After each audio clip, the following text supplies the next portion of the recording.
لا يدخلون الجنہ على عقل والديه والديوث ورجل النساء.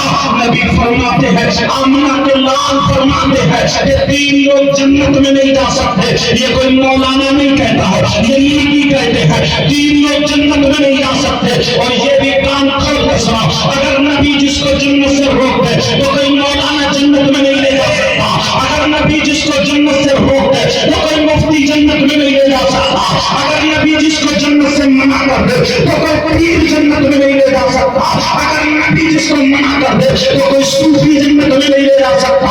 اگر نبی جس کو منع کر دے کوئی فقیر پیر جنت میں نہیں لے جا سکتا. اگر نبی جس کو منع کر دے اس کی نمازیں جنت میں نہیں لے جا سکتی. اگر نبی جس کو منع کر دے اس کے روزے جنت میں نہیں لے جا سکتے. اگر نبی جس کو منع کر دے اس کی زکات جنت میں نہیں لے جا سکتے. نبی جس کو منع کر دے اس کا حج جنت میں نہیں لے جا سکتا.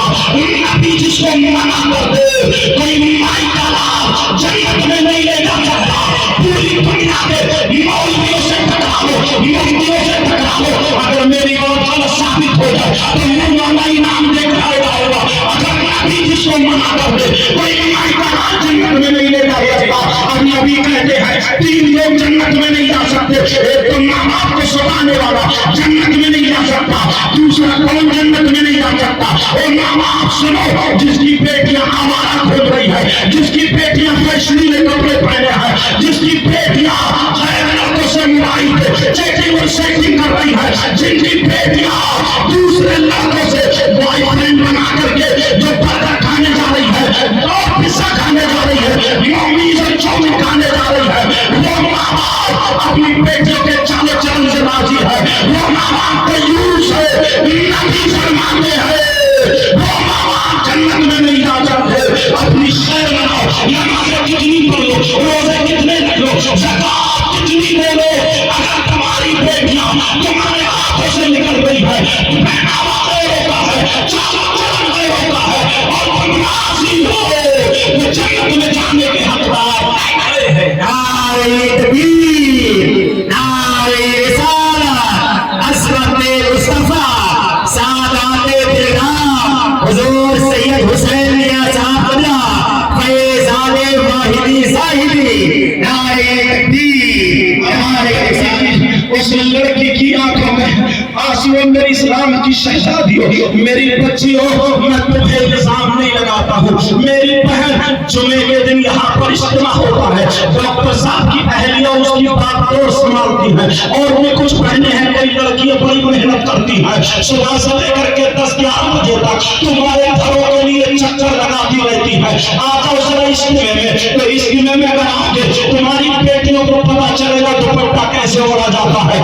تمہاری بہنوں کو پتا چلے گا شوہروں کی خدمت کیسے کی جاتی ہے, تمہاری اولاد کو پتا چلے گا ماں باپ کی خدمت کیسی ہوتی ہے. اب وہ لڑکی کی آنکھوں میں آنسو ہے, اور وہ لڑکی رو رو کے کہہ رہی ہے مولا مولا میری حفاظت کرنا, مگر یہ خندہ سامنے کھڑا ہے, یہ مالدار سامنے کھڑا ہے. اور میری بہن اسلام کی شہزادی کی ذرا تاریخ دیکھو, وہ لڑکی رو رو کر کے کہہ رہی ہے مولا مولا مولا مجھے بچا دینا, مگر یہ ٹھنڈا جو تھا کہنے لگا, اور لڑکی تیرا کام کیا ہے, کتنے منہ کی پیسے چاہیے, اللہ اللہ. وہ لڑکی کی آنکھوں میں آنسو آ گئے, میرے ٹکڑے کر دے, مجھے جان سے مار دے, ارے میں مر سکتی ہوں مگر میں نبی کی شریعت کا خون نہیں کر سکتی, میں مر سکتی ہوں مگر نبی کو ناراض نہیں کر سکتی ہوں.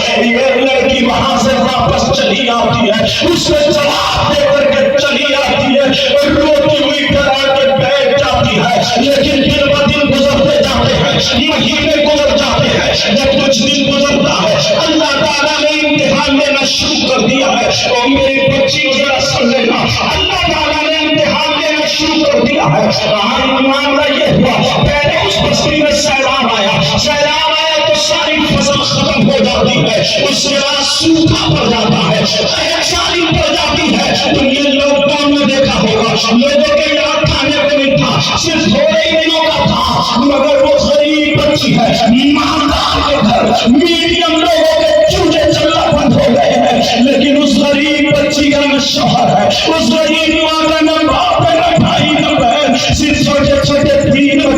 ایک دن ہو گیا اس کے گھر میں چولہا نہیں جلا. اللہ اللہ بچے کہہ رہے ماں ماں ہمیں کچھ کھلا دو, ماں ہمیں کچھ کھلا دو ماں. ایک دن ہو گیا مگر ان بچوں نے کھانا نہیں کھایا. ماں کہہ رہی ہے میرے لال صبر کرو, انشاءاللہ ملے گا. جب دوسرا دن آ گیا تو دوسرے دن بھی اس غریب کے گھر میں چولہا نہیں ملا. ارے کچھ کھانے کو نہیں تھا,